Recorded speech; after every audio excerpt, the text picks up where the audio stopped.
everybody, Sandeep here from BAM Talks. Today we'll be talking a little bit about June 1984 and hopefully getting the relevant information I need to learn a little bit more and hopefully educating you guys. So, hi Pally, how are you? How you doing? You all right, Sandeep? Yeah, good, thank you. So, you ready to answer some questions? Hope so. Let's give it a I'm crack. ready to learn, so let's go. So, can you just give me like a brief summary to start off with as to what happened? Okay, so for the summary and stuff, we have to go back to exactly why the Sikhs were so unrest about certain things and politically moved in a sense, right? We'll go back to that. So in 1947, as we know, the British Empire was splitting up, giving Pakistan, and obviously making India, right? And the Sikhs were given an option between choosing between Pakistan and India. So at the time, Nehru and Gandhi himself had made some promises to the Sikhs. These promises are out there, obviously, on certain web pages and stuff. Yeah. And the Sikhs then decided to stay with India. And from that onwards is where those promises are kind of broken. Okay. So from 1947, we've got to remember from 1947 all the way till 84, and even till this day, to be honest with you, there's certain things that haven't been implemented that were promised by the Congress government. So, for example, when 47 happened, Punjab starts to lose certain states, Punjabi-speaking states, and they get divided and made into own states. It loses Chandigarh. Yeah. It loses certain rivers and waters. One is actually diverted to Rajasthan till this day. Okay. And as we know, Punjab is meant to be the land of the five rivers, right? Yeah. So the farmers who produce a lot of grain for India, a lot of food, they're getting underpaid, and the value for grain is basically less. They're not getting paid what they should be for grain. Okay. And the electricity board is taken over by central government. Instead of being state government, it's been taken over by central government. Okay. So this is just a few things that have happened over from 47 all the way down to 84 predominantly. Okay. And then in 1973, an Alpha resolution is agreed. Now, in this resolution, there's a few things. And this, again, I tell people to go have a look at it. It's out there on the internet if you search deep enough. Yeah. And so this resolution is then handed over so that the governments have talks. Yeah? Yeah. And it's also been sabotaged a few times. So they're having discussions and they're not having the agreements that are obviously there, they're not really working towards what the announcement resolution wants to occur and happen. And then in 1982, very famous Sant Janasi Kasabindrawale, who was the Sri Akal Takht Jathedar, he decides that obviously enough is enough of the talking. We're going to start a series of peaceful protests across India. Or majority Punjab. It was most of Punjab. And then he starts off what is called a Dharam Yudh Morcha. Okay. And over the next 2 years, between 82 and 84, 200 Sikhs are killed in these peaceful protests. Okay. So prior to this, there's been incidents before this as well, with the Nirankaris, they're called. A lot of Sikhs were killed in there as well. But yeah, 200 Sikhs are killed and thousands arrested. There's countless witness accounts and stuff like that. Sant Janasi Kasabindrawale, which we must remember when we go into the talk, he was arrested twice, also released twice, and the last time he was arrested was in 1981. And then between 1981 and 1982, he's released. And a respectful journalist, and I'm going to quote this. Yeah. Kuldeep Nair wrote, "When the agitation began nearly 2 years ago, it was led by reasonable men asking for reasonable settlement of reasonable demands. And at least 3 times there were prospects of agreements at a negotiation table, but each time the Prime Minister Indira Gandhi sabotaged the agreement." Okay. Same time, just before 84 as well, a lot of Indians from that era would remember that Indira Gandhi had declared emergency state in the 1970s, I believe. And this has a big factor to play with it. A lot of people at the time said that she was losing votes. Yeah. And my thing is, the theory is that again, obviously, I think India had a Pakistan war as well. So there's a few little niggles and stuff with the government and whatnot. Yeah. So then we're going to move on to obviously the count of what the Indian government say. Yeah. Yeah. Now, a few months prior to June itself, June the 1st, the CRPF, which is a branch of a police force for the army, Mm-hmm. and the Border Force Securities have basically come upon Amritsar and Punjab, and they've been ordered to take over. And again, this is from eyewitness accounts. Yeah. But the Indian government actually state that they have put them in there because of the unrest and the movement. And so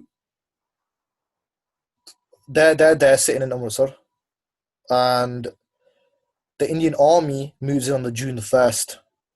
Mm-hmm. Now, according to Indian army and the government, they fired upon Sri Darbar Sahib, Sri Harmandir Sahib as we know it, well known to everybody else as the Golden Temple, but I'm going to refer to it as a name that it should be referred to. Mm-hmm. That the army assaulted Sri Harmandir Sahib on the June the 4th, and they suggesting that they were there to arrest or take Sant Janasi Pindrawali, because that's where he's based. Obviously, he is the Syria Jathedar, and the Jathedar is basically based at Akal Takht. Till this day, the next one, I don't even know his name, to be honest with you, but the one that's in charge right now, he's based at Syria Akal Takht. And they state that only a few hundred were killed, approximately around about 400 to 500 were killed. Some killed, obviously, cross-firing. And they also said that the soldiers, they praised the soldiers that they had shown great restraint not to shoot at Sri Harmandir Sahib itself. So they're praising the soldiers. At the same time, they're also praising General Brar praises the Sikhs, or the quote unquote militant Sikhs, is what he says. That they fought so bravely. They were outnumbered, they were outgunned, but they fought so bravely. But at the same time, he's obviously still saying that my soldiers did so fantastically well. They showed great restraint. We tried to keep the cannon fire away from Sri Harmandir Sahib. We didn't try to actually shoot. And at the same time, there's no media coverage at this point. Okay, in Punjab, we've got to remember one thing, that the media are banned. Yeah. And they also state that they had put some call outs. And the reason why I'm looking back is because you've got the government statement and the army statement, and then you've got thousands upon people that were actually there, and we're going to obviously work our way through that, which is deep. It's deep. So then we go into the eyewitness accounts and other sources of information. So this is where it comes really into effect. And we're going to see some British involvement in this as well. So there's evidence that suggests, and this came out in 2014, I remember an article in the newspapers, which I can't seem to find right now. Very suspicious that I can't find it right now. But I remember this myself, that Indira Gandhi had ordered a replica complex to be built of Sri Harmandir Sahib, 80 kilometers away from Delhi. And that she had sent 200 commando forces to train there. And this is, again, so we're looking at 8 months prior. So probably December, November time, maybe a bit before that. And this is 1983. She then, 3 months prior to this as well, and it's stated again, that the Sikh regiment and the Punjab regiments are ordered to restation outside of Punjab. So the Sikh regiment itself was based in UP, and the Punjab regiments across Gujarat and Maharashtra. So predominantly anyone that's brave with Sikh in the army is getting pushed out, and they're posted, instead of being in Punjab where it was originally 3-4 months prior, they've been told to move. My fuffle was actually in the army at this time as well. He's a commando himself, so he's part of the Punjab regiment. I think 83. It's flat of that. I can't remember. He was definitely part of the Punjab regiment. He was a commando himself. He's fought against Pakistan in Kargil War. He got shot as well, and he remembers himself, when me and him had a discussion not too long ago, that his army, his battalion, was got all of a sudden got moved 3-4 months prior to June, outside of Punjab. So that's his account as well. Between January and February 1984, the British government is asked by Indira Gandhi herself, and obviously the foreign officials from her office, that if the British government could aid in a plan to extract a militant leader from Sir Harmandir Sahib. So obviously we know at the time the British were aware about what was going on. So was the world. There was obviously some stuff in the newspapers. Yeah. But at the same time, there's a misguidance in the newspapers as well. Not everything's been told. So if you go to that era of newspapers, you will see a lot of it suggests militant leader. Some of it words are used, obviously, terrorists, even till this day. Yeah. They're still used as terrorists. So the British government at the time are Tories, it's Margaret Thatcher's government. They then agreed to send a SAD officer, who is basically an officer of the SAS, Special Elite Group. And that officer, in a series of letters, which you can find in the National Archives, is then sent to India, who constructs a basic plan to extract Sant Bhansali. Yeah. The British government, in their last letter in March, the embassy from here is talking to the embassy from India, and they're basically in that letter, which is again on the National Archives, states that they believe that Indira Gandhi is going to follow this plan. So she was going to go in there and extract Sant Bhansali because they suggested wanted him to get arrested. Yeah.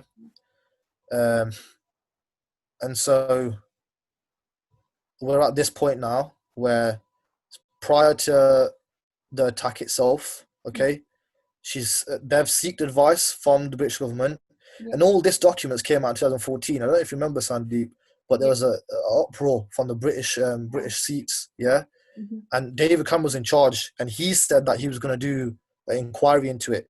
But at the same time they did the inquiry, they also stated that more than half the documents had gone to the Secrecy Act, and they couldn't release all the information.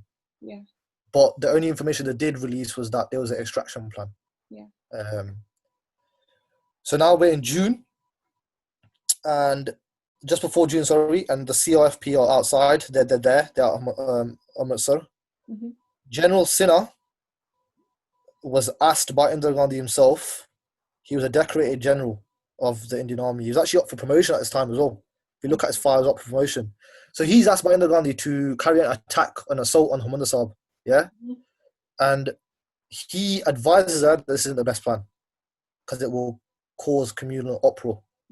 And he declines the offer. If you look more into his file, which I looked at a couple of days ago, it's quite interesting because the minute he declines the offer, his basic promotion is basically gone downhill a little bit with the Indian government. And he states it in videos, some videos on YouTube. So then General Brar and General Vedya has been asked to carry that out, the assault. Obviously, with promises that if they do the assault in a good manner and stuff, they'll get higher positions. Presuming they have got higher positions right now. Now, June 84. A lot of people think it's just Harmandir Sahib, okay? But 36 other Gurdwaras around Punjab are surrounded by the army as well at the same time. So when we're going to go into the attack right now,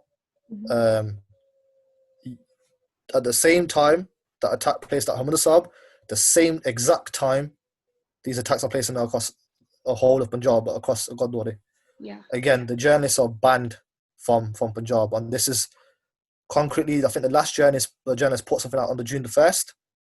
And then June the 2nd, there's no more journalists. Telephone lines are cut, etc. There's a lot of stuff going on.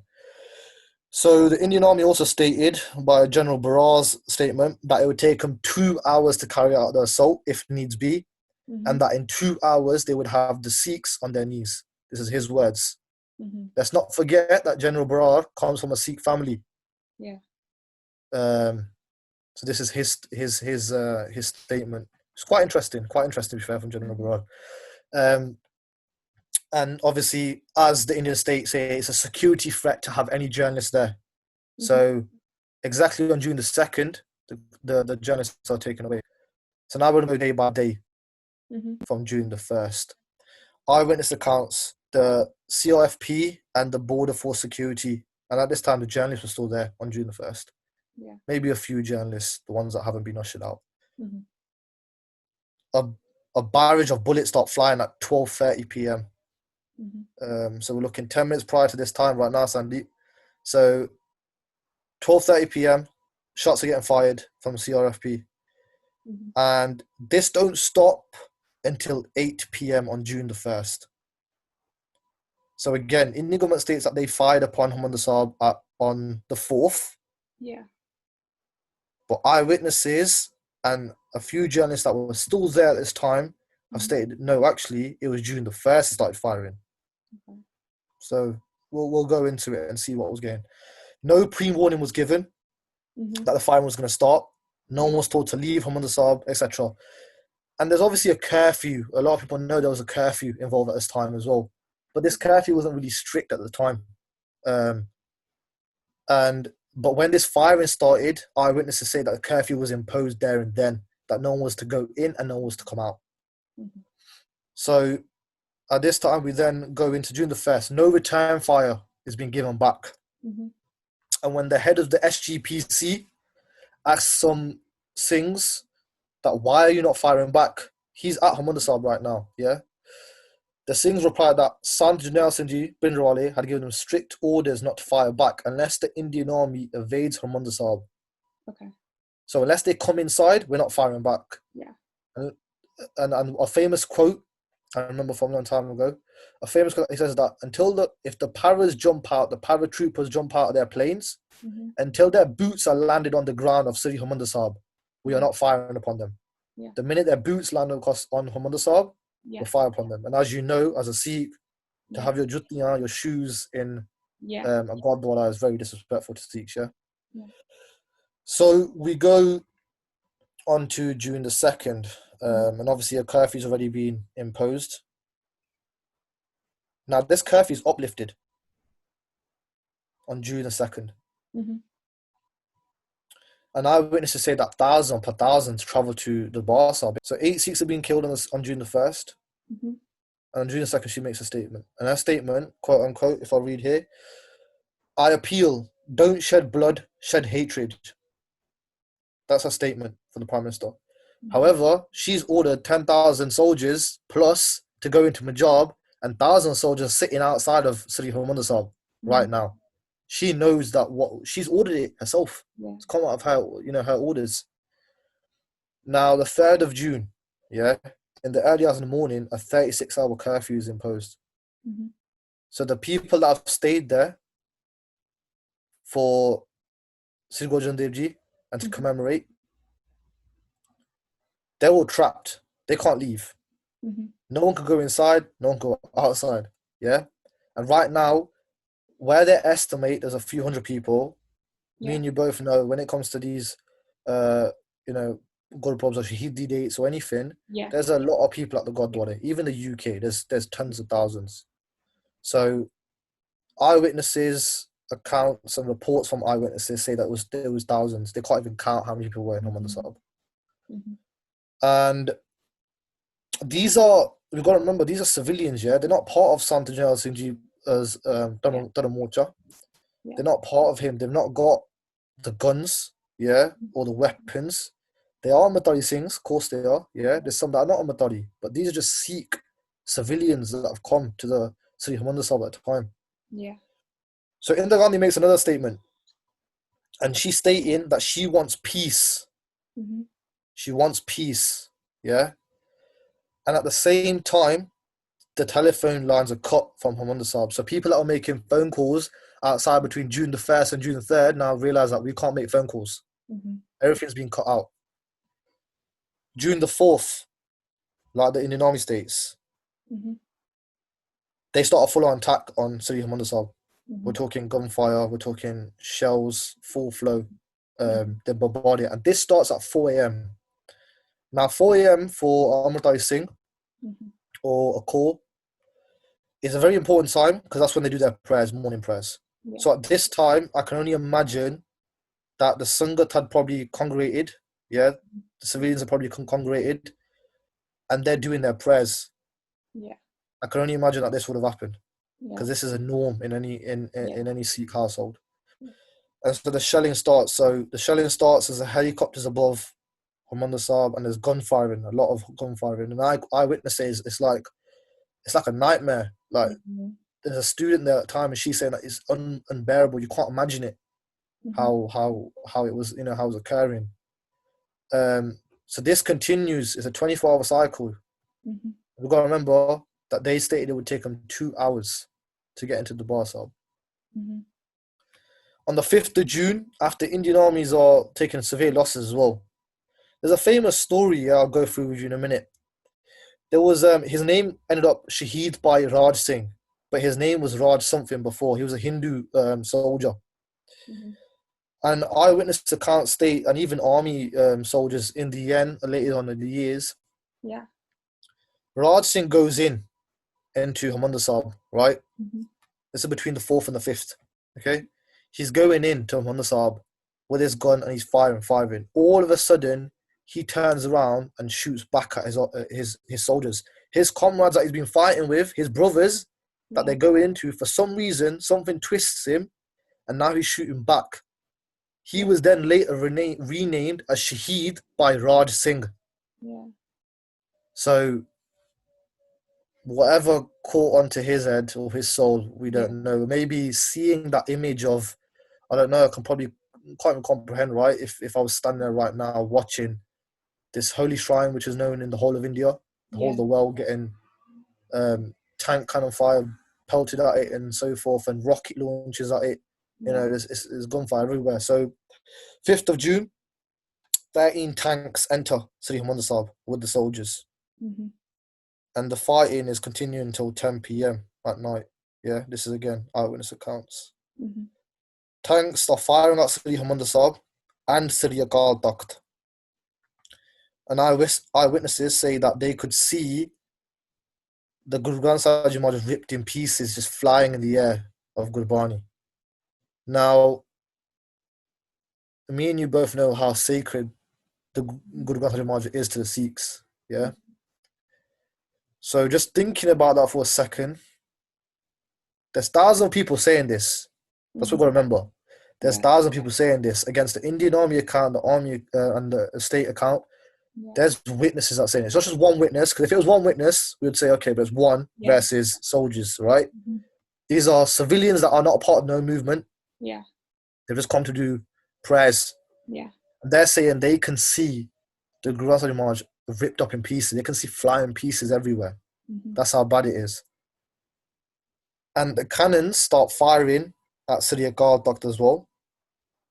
And on June the 6th is when they concentrate their firing at Sri Akal Takht. Now, Sri Akal Takht is important to us as Sikhs because it's a political sovereignty. Mm-hmm. It was created by Sri Guru Har Gobind Sahib. And when it was created at an angle from Sri Harmandir Sahib. If you look at photos, you'll see the angle. Okay? Yeah. And the throne was significantly higher than the one at Delhi because the Mughal Empire at the time was saying that they were the ones in control. Okay. But Sri Har Gobind Sahib, he basically made it higher to show that Sikhs are not we're not politicalized by any government in a sense. The government don't control us. The only thing that can control is obviously our actions and obviously from God, and that we know that we follow the Guru Granth Sahib Maharaj, and that's how we follow it in a sense. Mm-hmm. So it's a sovereignty for us that we're not governed, by any tyrants or oppressors, and that we always refer to a lot of things when it comes to political. Mm-hmm. We tend to go to Sri Akal Takht for our political agreements and stuff like that. Okay. So this is where they concentrate at 4:40 a.m. They concentrate on their full tank cannon fire at Sri Akal Takht. And an eyewitness suggests that Sri Akal Takht looked like a haunted house. Mm-hmm. So, again, from the photos that I've seen, it looks like a haunted house, to be fair. It looks even worse. I can't even imagine, to be fair, that at that time standing there watching that, or, in the crossfire of it. And you know what? We've got to think that this is a severe attack. Mm-hmm. It's not a joke. They've brought tanks in, yeah. And again, with the tanks, there's another Sakya story, mm-hmm. And this comes from eyewitnesses again. There was one tank that went towards Baba Deep Singh Ji's Gurdwara. Right. Baba Deep Singh Ji was a great shaheed, a great martyr of Sikh, one that is known to have fought with his head off his neck. Yeah, mm-hmm. His body continued fighting with obviously the Mughal Empire. Mm-hmm. that tank for all of a sudden stops at Baba Deep Singh Gurdwara. It loses all control. They can't switch the engine back on. It's not firing nothing. For some reason, it stops. At that point, the tanks can't get any further across. And again, they don't know why. Yeah. Now, General Brar states that the Sikhs fought so bravely that everything they were throwing at them, even the first plan didn't work, they throw another plan at them. And throw another plan at them. And this is his quote, the militant Sikhs. So he's already defining between the Sikhs that are not fighting and the Sikhs that are fighting against the Indian army. So again, he states from General Brar that a group of soldiers managed to get into Syria Guard Duct, around about 20, 30 soldiers. And he obviously, as we know, he states that they fought till the very last man, the Sikhs did. Yeah. And I think General Verdale was the one that said, wow, if I had 3 battalions of these men, I'd take over Pakistan within hours. And you've got to remember that India and Pakistan just had a war with each other, right? So Syria Guard Duct is reduced to rubbles. Rubbles, and the people that are in there they've died. Yeah, there's bodies flying everywhere. June the 7th is when officially they gain full control. There's still a few things out and about, sniper rifles and stuff like that, or according to Indian Army, there's still a few that are shooting upon snipers and still in underground in a sense, but majority of the control is now in the Indian Army.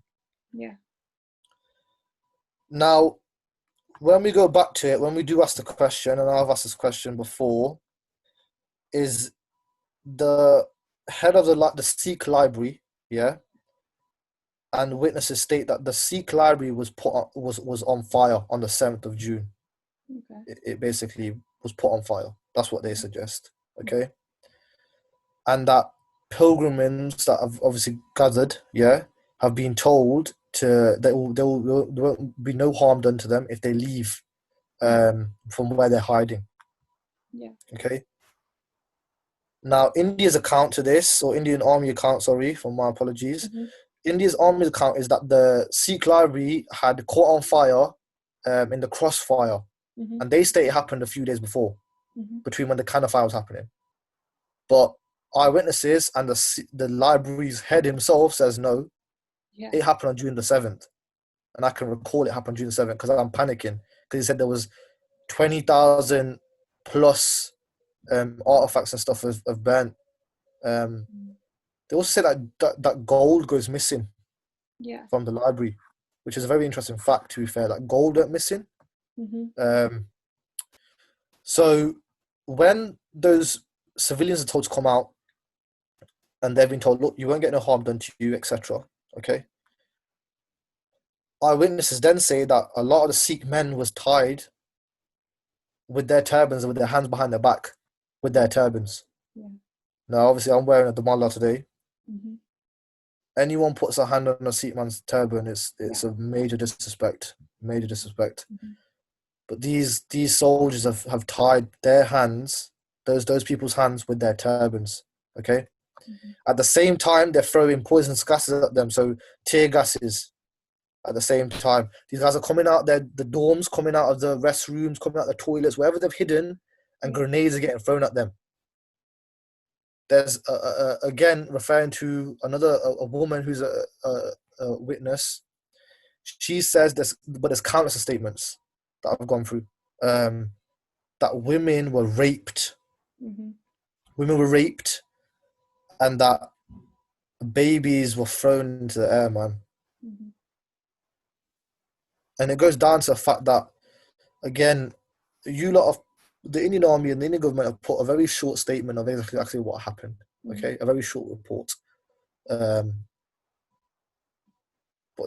the civilians that weren't even part of the Dharam Yodh Morcha, they weren't even part of Sant General Singh's soldiers. They're stating that you guys attacked us after. And this is an interesting quote from the Indian Foreign Secretary on June the 7th on a radio station. His name is M.M.K. Wali, and he states that we have broken the backs of the Sikhs and we will get them elsewhere. Okay. So that's an interesting quote. That's not me saying it. Again, that's his statement. Yeah. So anyone that's saying, I'm giving a detailed report, this report is probably more detailed. The fact that there's thousands of eyewitnesses. Yeah. There's obviously right now video campaigns, as you can see on social media, of these witnesses stating those facts. Yeah. So we're going to June the 8th. Mm-hmm. Medics are threatened at this time. There's actually a famous medic. His name's Christian something. And he states that he's been threatened, and so is other medics, not to treat any of the pilgrims, right? Not the so-called militants that were fighting, okay? Yeah. But the pilgrims that were on site in their hospitals or in Harmandir. Yeah. At the same time, like we went before, the Sikh regiment and the Punjab regiments that were stationed outside of Punjab, some information has leaked towards them. Okay. And these soldiers start to revolt against the Indian Army. Okay. They start to make their ways, and we're looking at 5,000 plus the number states. Yeah. That you got soldiers traveling from UP, okay? Uttar Pradesh is called. If I get that right, I do apologize if I haven't. Gujarat and Maharashtra, okay? Mm-hmm. But at the time, Punjab is covered by a lot of the Indian Army, yeah? Not those regiments, but other regiments that have come from different states, okay? Yeah. And we've got to understand that the Sikh regiment itself, I don't know about till this day, but I do know with what my uncle told me, that they swear to protect the Guru Granth Sahib Maharaj first. Yeah. Then they swear to protect the Indian state. Okay. And these are the same soldiers that have fought against Pakistan. Yeah. The same soldiers that went up the hills and fought against them. Yeah. So they protected India countless times as well, right? Yeah. But these soldiers find out about what's going on in Harmandir Sahib. So they start going towards, and it's 5,000 plus. The army around Punjab and around the states get into battles against the revolting Sikhs. Obviously, they're outnumbered. So they're outgunned as well. Because I can imagine they're probably just left with their one banduk with their ammo and they're just trying to go off with their gun, right? Yeah. And these battles have happened on the roads towards Punjab. Yeah. So these are obviously the GT roads that are going up, like the motorways we call, right? Yeah. So it's mad because the government itself does not admit the revolt until later on. Yeah. So they're saying no, there's not been no revolts or anything like that. They're not revolting against us. They're just, there's nothing. You got the information wrong. But a couple of weeks later online, if you look deep enough, there are quotes that suggest that yes, they did, but the army tackled the situation.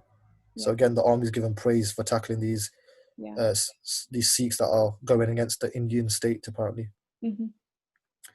9th of June, there's protests in Delhi and other states, okay? But Delhi's a massive one where we know a lot of Sikhs live down in Delhi. Yeah. The government orders shooting on the protesters. Supposedly it probably was getting violent, maybe a little bit. Again, from eyewitnesses saying that they were peaceful. They were just up with banners. But they get shot upon. And now, anyone that has survived in Harmandir Sahib at the same time, and I'd say, when I say survived, I'm talking about survivors that weren't shot at point blank range. The civilians we're talking about, not the Singhs. That fought the civilians themselves. Anyone that was not shot or didn't get blasted by the grenades are now arrested underneath terrorist acts. Okay, and these lot are the survivors that are telling the story after. And you've got to think they were put in prison for years to come. So June the 10th of June, the last of the fighting Singhs. There's about 4 left, and there's a Gurdwara called Jassa Singh Ahluwalia's Bunga Gurdwara. Yeah. And I've been there myself, to be fair. I went there last year. These Singhs are fighting still with the army. Yeah. They're still not giving up. There's only 4 of them. And at this point, you'd think any normal man would say, you know what, I'm just going to give up because the destruction, look, they've ripped us to pieces. But in their head, they're still defending the honor of the Guru Granth Sahib Maharaj. And then eventually they're taken out. And they use tactics like burning chili powder and throwing it into the basements to try and get them out of there. And now Sri Harmandir Sahib is fully under the occupation of the army, the Indian army, and it's not given back to the SGPC or to any political group or anyone until October the 1st. So in total, Indian army states that it took them a few days to get total control, but in total, from eyewitnesses, from the journalists that were there on the 1st, but then got told you get arrested if you don't leave, and they had to leave Punjab as well. Punjab was in total blackout, so no one knew what was going on in Punjab apart from people that were living there. Okay, it took him 10 days. General Bilal stated that it would take him 2 hours for the Sikhs to kneel, to be on their knees.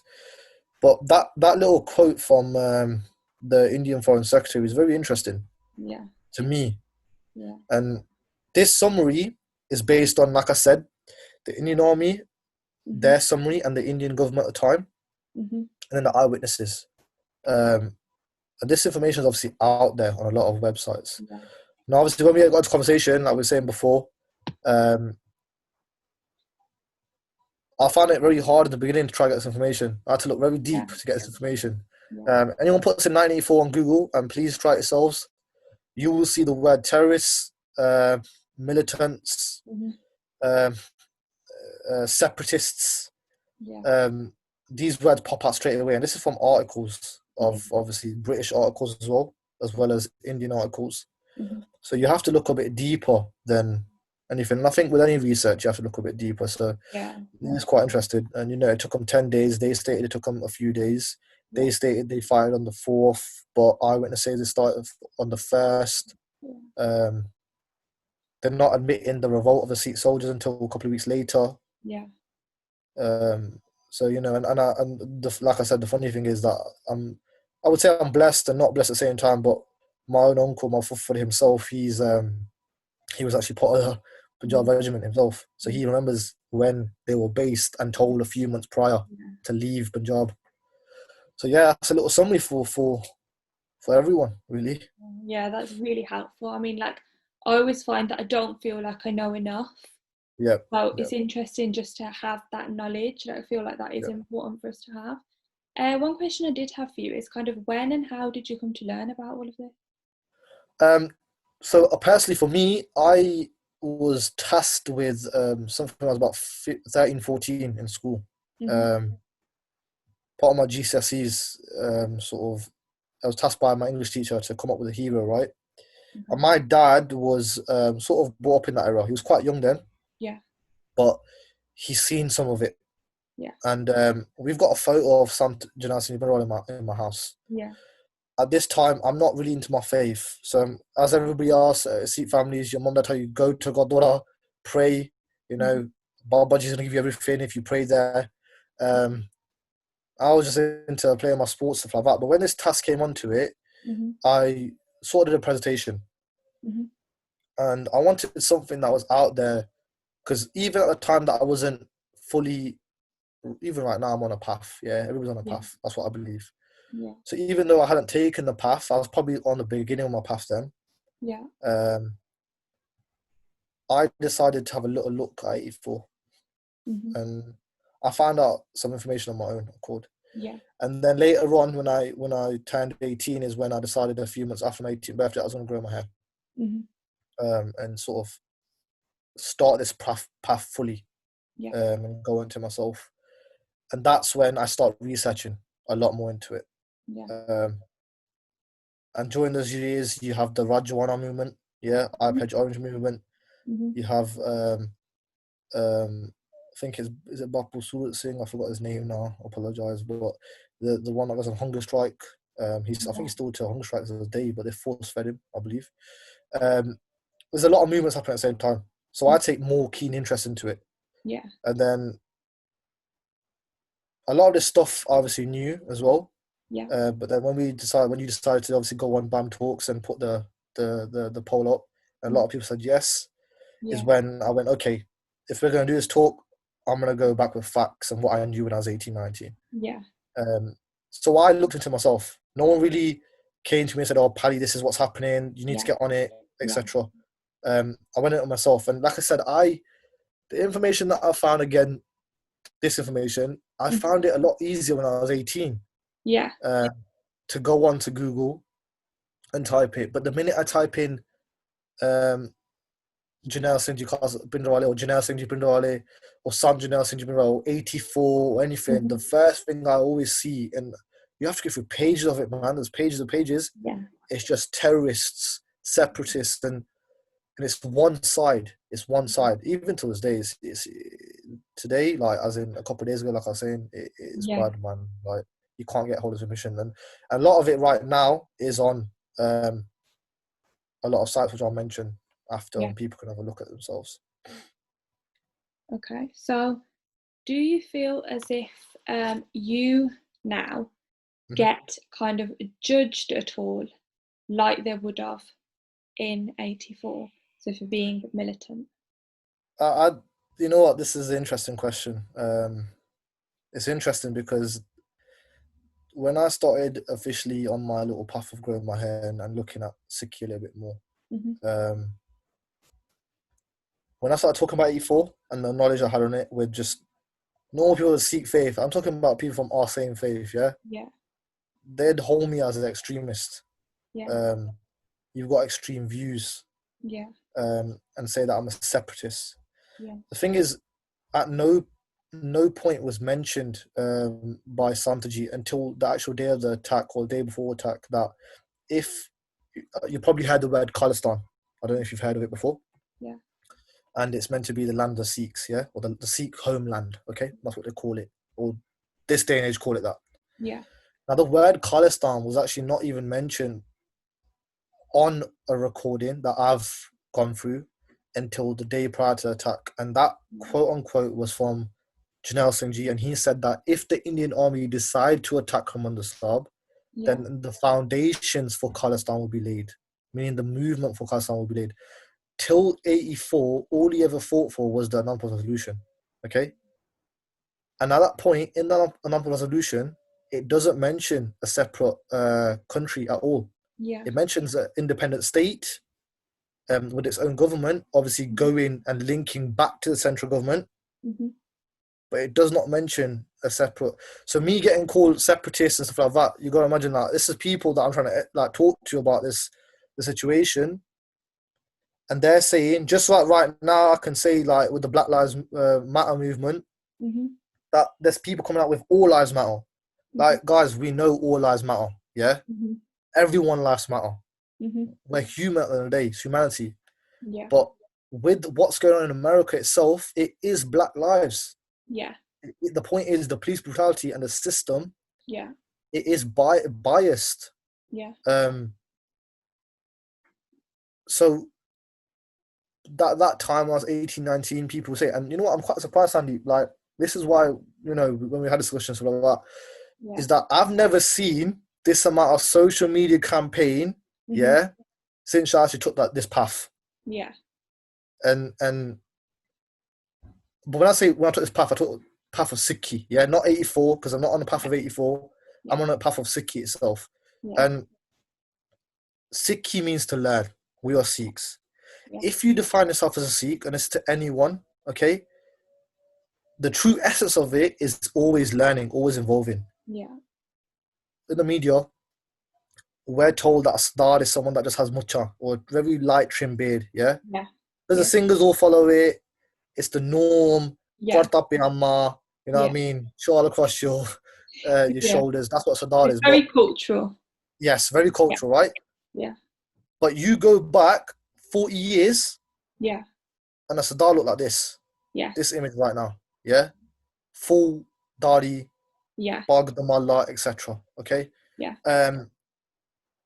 So your question that do I see that people do judge it? Of course they do. Yeah. Because the media comes out that way. You know, how many people would have known that this actually issue from Punjab stated from 1947. It weren't just Yeah. 1982 to 1984. Yeah. It came from 1947. That's why our ancestors, our great granddads, were so the words, and it's a normal conversation. They were so pissed off. Yeah. You know what I mean, they were losing a lot. So yeah, I do. I didn't you say that someone's a bit extreme and a bit militant. We can't forget that the Khalsa itself was created by Sri Guru Gobind Singh Ji, okay? And the Khalsa, what we refer to when it goes into English, is a military organization of God, okay? Yeah. We're not governed by any government in a sense. Yeah. We are governed by Sri Akal Takht, yeah, but we are governed by Sri Guru Granth Sahib Maharaj. That's the one that governs us in a sense. So I'm not a Matari, but I'm Kesari, right? So I keep my case. Yeah. But anyone that's a Matari, they are part of the Khalsa. Yeah. So are we saying that they're militants because they're following their religion? Yeah. Because it's very easy to come out of extremists. Yeah. And this is my argument now, right? It was okay when the Sikhs were fighting the Mughal Empire. Yeah. Yeah, they were fighting the Mughal Empire, and everybody's like, oh yeah, the Sikhs, they were brutal fighters and stuff like that. It was even okay when the Sikhs were fighting the British Empire. And obviously, you know, with George Reed and stuff, as you know, the statistics show that Sikhs lost a lot of lives in both of these eras, right? But the minute a Sikh talks about the genocide that happened, the massacre that happened, not only in Harmandir Sahib, but across Punjab, and then we're talking, if we even go further, October 31st, right? They're terrorists, they're extremists, they're militants. But prior to that, we weren't militants. Were we not extremists then? Were we not terrorists then? Some of the questions our followers had for you was, do you think we should be learning more about 1984? I know I've touched on it a little bit, but what do you think? Definitely. If we sit there and we learn about, a lot of people do, about what the British Empire did in India, okay? And if we sit there as Sikhs and learn about what the Mughal Empire did in India, and how the Sikhs uproared against them, then on that same principle, we need to learn about 84. Because 84 wasn't the only operation. There was so you have Operation Blue Star, which is June, okay? You then have Operation Woodrose, which is another operation. It goes into the 90s, that does. You have Operation Black Thunder, which is 1988, which Harmandir Sahib gets attacked again. Okay? And this is where the Indian government, look, we attacked it, but we didn't cause no damage and structural damage and stuff like that.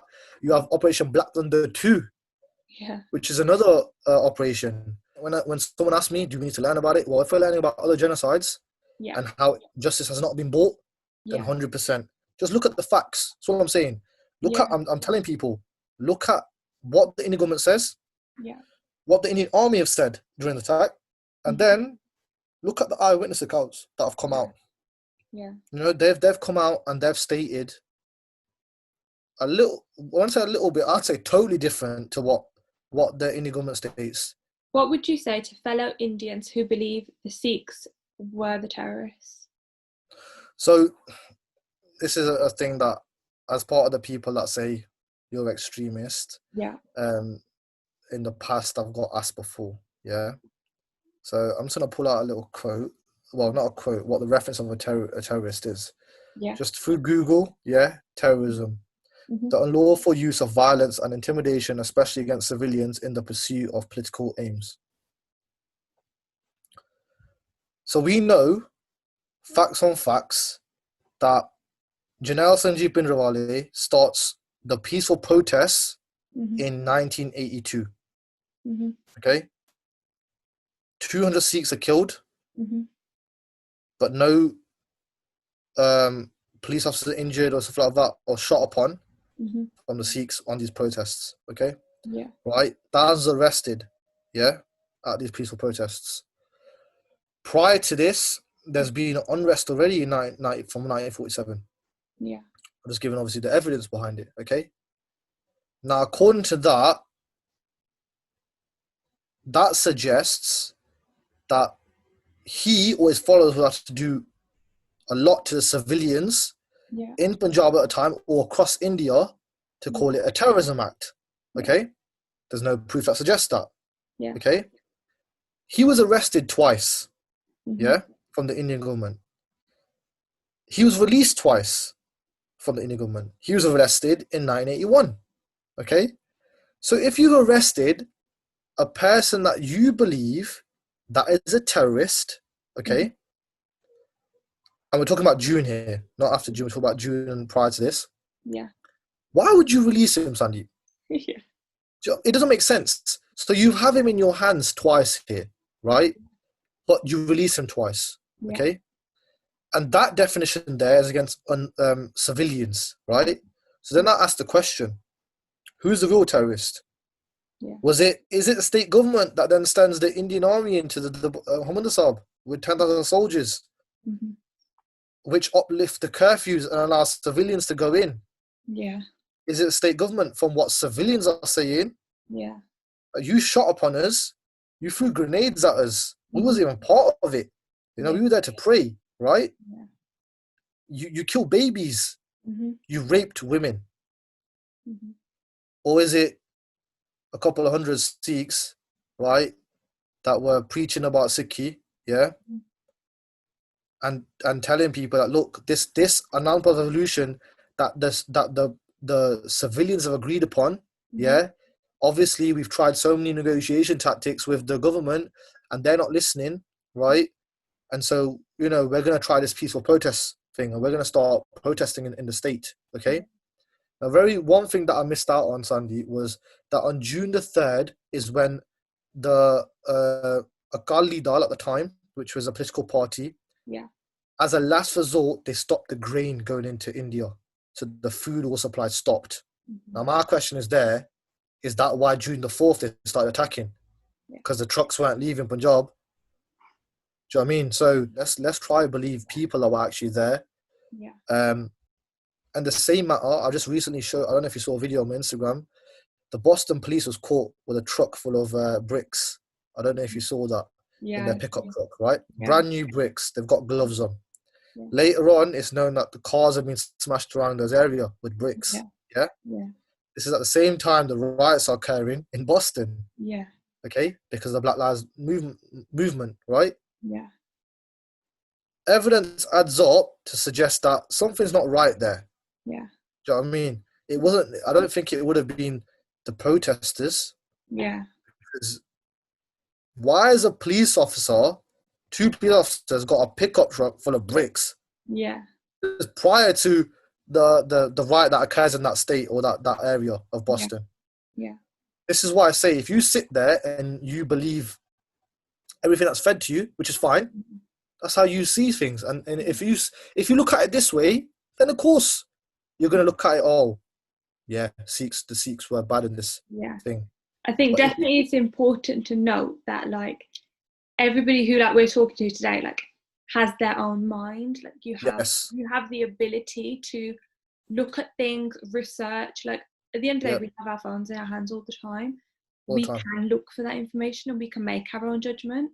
So I get what you're saying. Like, don't always believe what you see. Kind of That's it. And that's the thing. The fact is that, right now, this day and age, we've got to remember that we've got video technology on our phones, right? We can record stuff.